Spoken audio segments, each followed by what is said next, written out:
Study IQ IAS, अब तैयारी हुई अफोर्डेबल।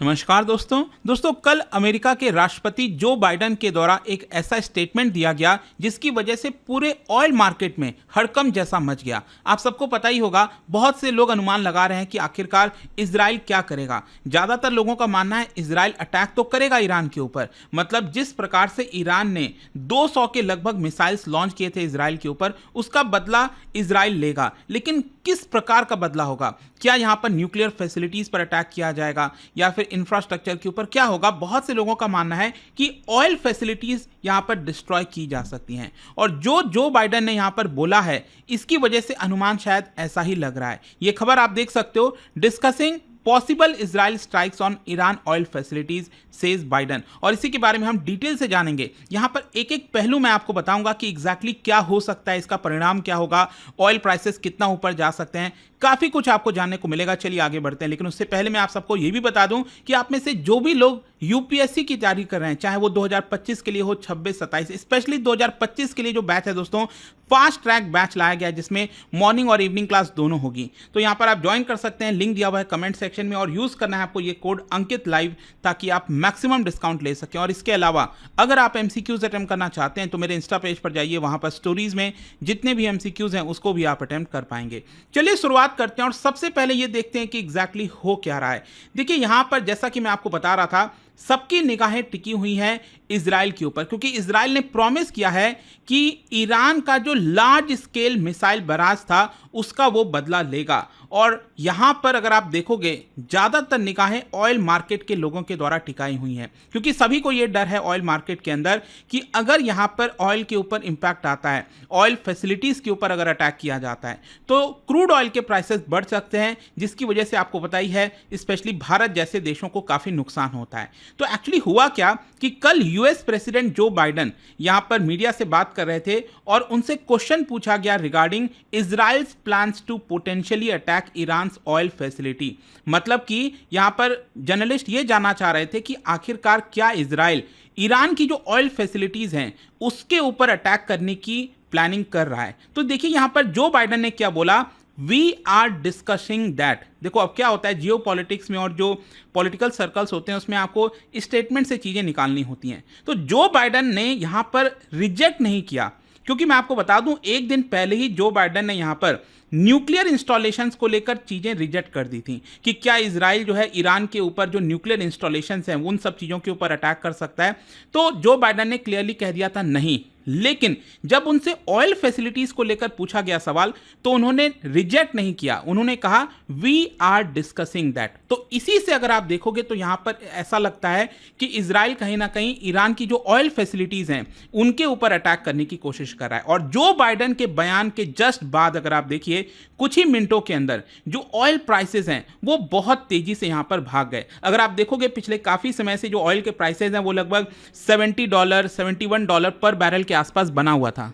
लेकिन जो बाइडेन के इस बयान के बाद आप देख सकते हैं यहां पर जो क्रूड ऑयल का प्राइस है वो लगभग $78 पर बैरल बन गया। मतलब एक ही दिन में 5% यहां पर बढ़ गया क्रूड ऑयल का प्राइस। और मैं आपको बता दूं पिछले कुछ वर्षों से अगर आप देखोगे ये वन डे में सबसे बड़ा जंप आपको देखने को मिलेगा, और इसी की वजह से यहां पर चिंता है कि आगे क्या हो सकता है। देखो मैं आपको बता दूं कि अभी तक अगर हम बात करें, जैसे पिछले साल हमास और इजराइल का वॉर पूरा स्टार्ट हुआ था 7 अक्टूबर को, उसके बाद से अगर आप देखोगे तो एनर्जी मार्केट में ऐसा कोई बहुत हलचल नहीं थी, लोगों की उनको इतनी चिंताएं नहीं थी। अभी रिसेंटली यहां पर इजराइल और हिजबुल्लाह के बीच में भी जो वहां पर वॉर चल रहा था अभी भी जारी है लेबनान के अंदर, तो उसकी वजह से भी ऑयल मार्केट में उतना हलचल नहीं आया था। और उसका एक मेजर कारण आप कह भी सकते हैं, क्योंकि ओपेक प्लस जो देश हैं जिसमें सऊदी अरब, आपका ईरान, या जितने भी ऑयल प्रोड्यूसिंग कंट्रीज अगर आप देखोगे, रशिया हो गया, ओपेक प्लस के अंदर आते हैं, तो उन सब ने यहाँ पर अपना जो सप्लाई है ऑयल का वो तेजी से बढ़ा रखा था, ताकि ऑयल का जो प्राइस है वो बहुत ज़्यादा ऊपर भी ना जाए और कोई बहुत ज़्यादा नीचे भी ना चला जाए। लेकिन अब ये सारी चीज़ें चेंज हो सकती हैं, क्योंकि जब से यहाँ पर ईरान ने अटैक किया है इजराइल के ऊपर, इतने सारे मिसाइल्स लॉन्च किए हैं, उसके बाद से ऑयल के प्राइसेस अब बढ़ने लग गए। एंड स्पेशली जो बाइडेन का जो कल बयान आया, इसकी वजह से ऑयल प्राइसेस और तेजी से भाग गए। लेकिन अल्टीमेटली आपको समझना है कि अगर इजराइल स्ट्राइक करता है तो किस प्रकार का स्ट्राइक करता है, मतलब कौन से ऑयल फैसिलिटी के ऊपर स्ट्राइक करता है इजराइल, वो देखने वाली बात होगी और उसके हिसाब से आपको इंपैक्ट देखने को मिलेगा। जैसे कि मैं आपको एग्जांपल बताता हूं, अगर आप ईरान का ऑयल एक्सपोर्ट ट्रेड देखोगे और उनका जो एपी सेंटर है ऑयल एक्सपोर्ट ट्रेड का वो है खर्ग आइलैंड। ये आप देख सकते हो, यहां पर ऊपर ईरान हो गया, नीचे ये पर्शियन गल्फ है और पर्शियन गल्फ के एकदम आप नदन साइड में ईरान की तरफ अगर आप देखिए छोटा सा ये आइलैंड है जिसका नाम है खर्ग आइलैंड। तो खर्ग आइलैंड जो है एक मेन एपी सेंटर है जहां से ईरान का बहुत सारा जो ऑयल है वो एक्सपोर्ट होता है स्ट्रेट ऑफ हुर्मुज से गुजरते हुए।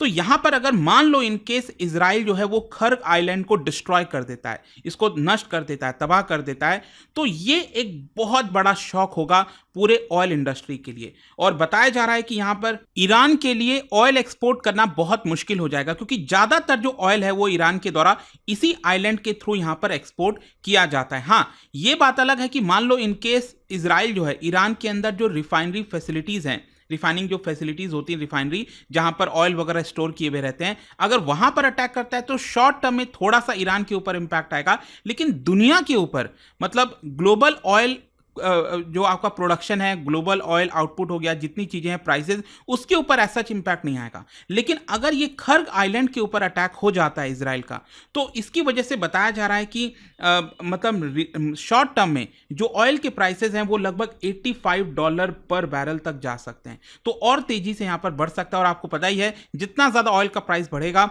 उतना भारत जैसे देशों के लिए काफी नुकसान है। अब देखिए इसके बाद एक और क्वेश्चन आता है कि मान लो अगर इजराइल ने ईरान के ऊपर अटैक कर दिया, इसके खर्ग आइलैंड के ऊपर अटैक कर दिया, इनके रिफाइनरी फैसिलिटीज के ऊपर अटैक कर दिया, तो उसके बाद ऑब्वियस सी बात है ना, फिर ये देखना होगा कि ईरान क्या स्ट्राइक बैक करेगा कि नहीं।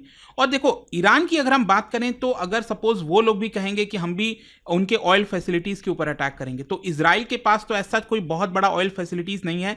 लेकिन हाँ, पहले पास्ट में अगर आप देखोगे इतिहास में जब भी इस तरह की चीजें हुई हैं तो ईरान क्या करता है, जैसे यमन में हौतीज हो गए, अलग अलग लोगों के माध्यम से सऊदी अरब और गल्फ के बाकी स्टेट्स में वहां पर अटैक करने की कोशिश करता है। और यह आपका पहले भी देखने को मिला था 2019 में जब सऊदी अरब के एक फैसिलिटीज में यहां पर अटैक किया गया था। तो अगर यह होता है तो अगेन वापस से ऑयल के प्राइसेस बढ़ सकते हैं, ये थोड़ी सी चिंता हो सकती है। लेकिन इन सारे चीजों के बीच में मैं आपको बता दूं जो सबसे बड़ा कंसर्न है, और सबसे बड़ा कंसर्न यह है कि अगर ये वॉर एस्केलेट होती है इजराइल और ईरान के बीच में, एक दूसरे के ऊपर ये अटैक करते रहते हैं, और इन केस मान लो ईरान डिसाइड करता है कि जो स्ट्रेट ऑफ होर्मुज है उसको वो क्लोज कर दे। अब क्लोज करने का मतलब क्या होता है कि जो माइंस वगैरह हो गए, मिसाइल्स वगैरह हो गए, उसको डिप्लॉय कर देना। तो यहां पर अगर आप देखोगे स्ट्रेट ऑफ होर्मुज, ध्यान रखिएगा ये ओमान है, छोटा सा एरिया ये ओमान का है और ये ऊपर आपका ईरान का एरिया है। तो यहां पर सबसे बड़ी चिंता यही है कि अगर कल के डेट में ईरान इसको क्लोज कर देगा तो ये पूरे दुनिया के लिए ऑयल, मतलब जिस तरह से ऑयल के प्राइसेस भागेंगे फिर उसको रोकना मुश्किल हो जाएगा, क्योंकि दुनिया का लगभग 20% ऑयल का जो एक्सपोर्ट है वो आपका इसी स्ट्रेट ऑफ होर्मुज के थ्रू होता है। और इनफैक्ट भारत के लिए भी सबसे बड़ा कंसर्न ये है क्योंकि हमारा 60% ऑयल जो है वो इसी रूट के थ्रू आता है। क्योंकि यहाँ पर अगर आप देखो, चाहे कतर हो गया, कुवैत हो गया, सऊदी अरब हो गया, यूएई हो गया, ये सब हमारा ऑयल जो है वो इसी रूट के थ्रू भारत की तरफ जाता है। तो ये सबसे बड़ा कंसर्न है। अब ये समय ही बताएगा कि आखिरकार क्या होने वाला है, इजराइल किस तरह का अटैक करेगा, फिर ईरान का रिपरकशंस क्या होगा, स्ट्राइक बैक करेगा कि नहीं। आपका क्या सोचना है इस को लेकर मुझे कमेंट्स में जरूर बताइएगा। और जाने से पहले एक इंटरेस्टिंग क्वेश्चन, ये मिडिवल इंडिया से यहां पर एक रिलेटेड एक क्वेश्चन है कि आप बता सकते हो नादिर शाह जब उसने अटैक किया था भारत पर तो उस समय कौन सा मुगल जो है शासन में था। इसका राइट आंसर आप सबको पता है, मेरे इंस्टाग्राम पर तो मिलेगा ही, वहां पर अगर आप नहीं हो कोई बात नहीं, टेलीग्राम से ले सकते हैं इसका सही उत्तर। मैं कई सारे जो एमसीक्यूज हैं वो यहाँ पर स्टोरीज में डालता रहता हूँ। अगर आपको पीडीएफ ये तो टेलीग्राम पर आइए, अलग अलग सोशल मीडिया पर आप जुड़ पाओगे। और जैसा मैंने आपको बताया, अगर आप यूपीएससी की तैयारी कर रहे हैं, कोई भी बैच चाहते हैं, you can simply use this code Ankit live to get maximum discount. And I hope कि वीडियो आपको पसंद आया होगा। मिलता हूं आपसे next time. Till then, thank you very much, see you soon. Study IQ IAS, अब तैयारी हुई अफोर्डेबल।